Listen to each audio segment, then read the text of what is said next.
Mike. Yeah, Darvin, we had talked about some of the circumstances, just having lost to Sacramento and, the day off and Sacramento on a back-to-back. Were you disappointed with the game tonight, or where did you see things shift execution-wise? One of the things I just told them, we can't skip details. We have some guys didn't shoot the ball well, got great looks they normally make, but just in the sense of team basketball, just continuing to have a next play mentality. You turn the ball over, or it's a quick shot, or we not our shot selection is a little bit off. You have to recalibrate and try to play the right way. And again, do it as a unit, not just individually trying to get yourself going. If you're trying to get yourself going, then we're staying organized within what we're supposed to be doing, then great.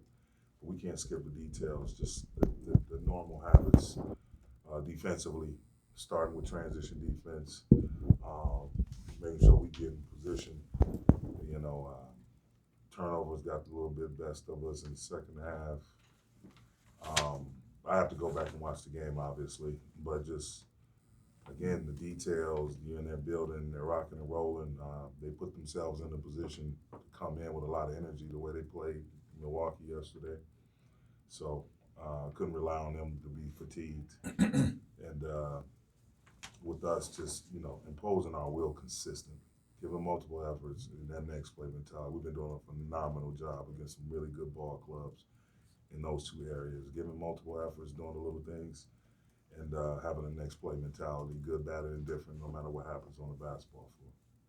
And were you expecting to see that, like what you were just talking about, the multiple efforts in a game like this, and is that part of this? Oh, absolutely. Yeah. Absolutely. They understand what's on the line in terms of trying to secure a position in the postseason. We're in the same boat.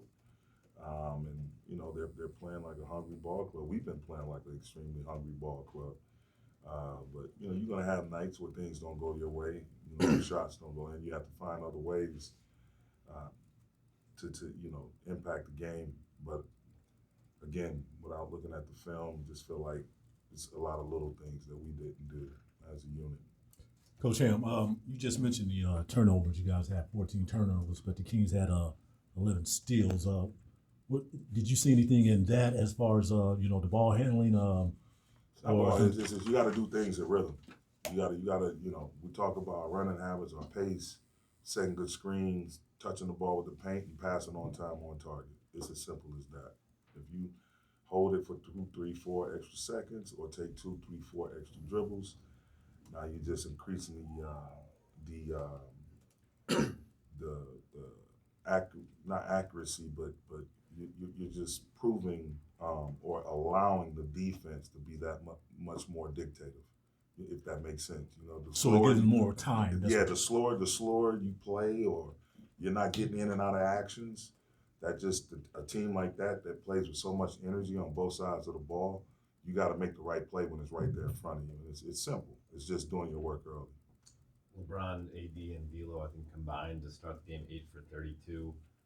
When I guess in that sample size of theirs for the first 3 quarters, what were you seeing out of their looks as a group? Do you think it was shots that they normally made? And when that does happen, do you lean even more into Rui and AR, who had it going, or you had to kind of keep going to those guys because they? It's a little bit of both, Dave.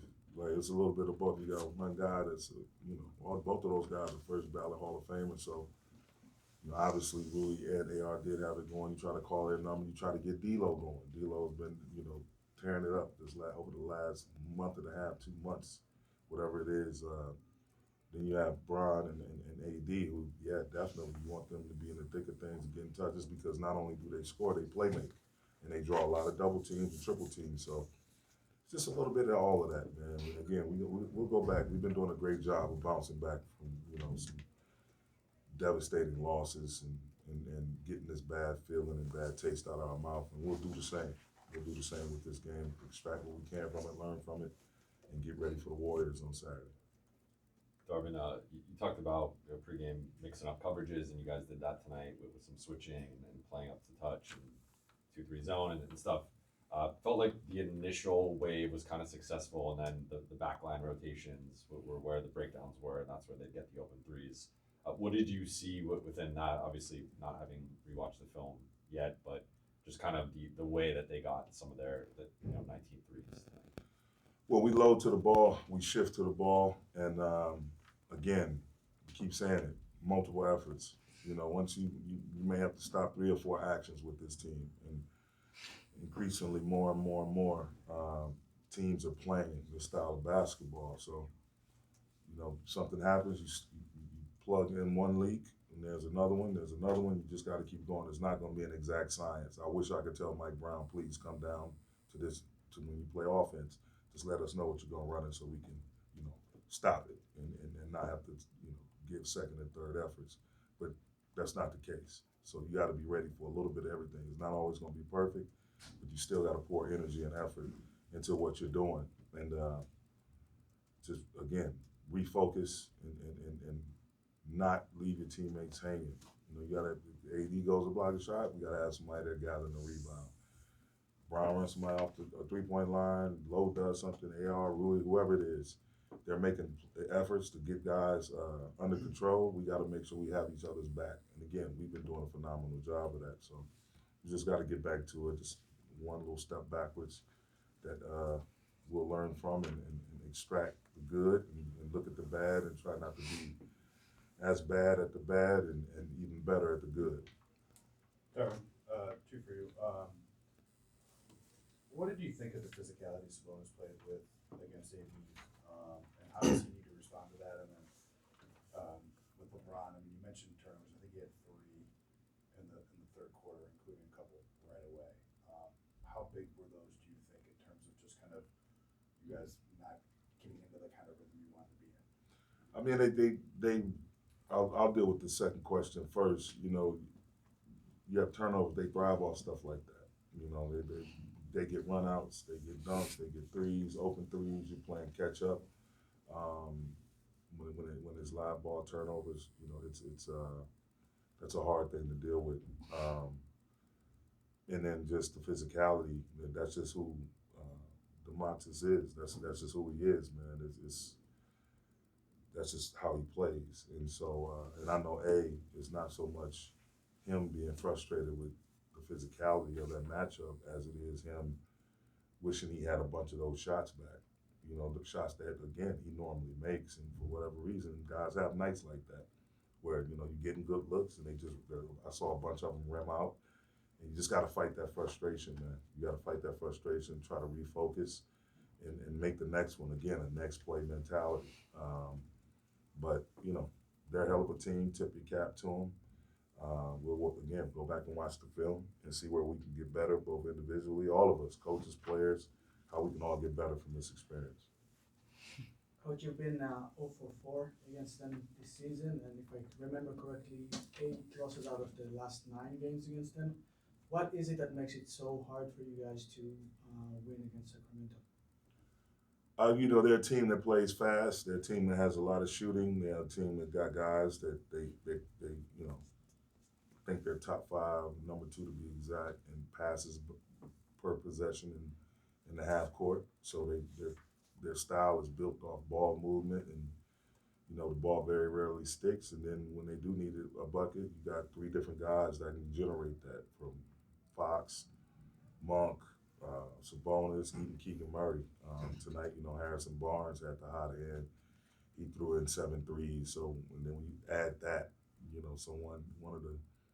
and Harrison Barnes, he's been a hell of a player in this league, but when you get that type of production from one of your rotational players, that just adds more fuel to the fire. So they're a team that forces you to play through the clock defensively, the entire clock. So it'll be some stuff to look at, again, that we can get better from and try to see the good things that we did out there and try to sustain those. Last one, Coach.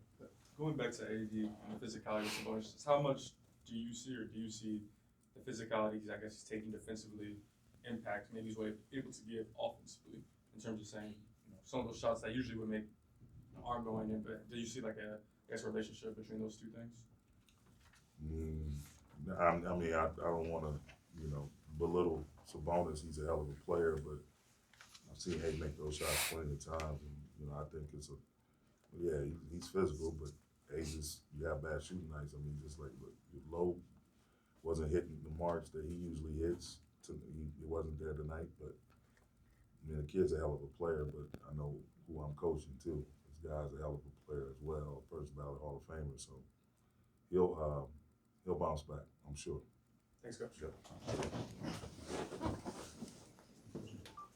We'll head to locker room next for tier one.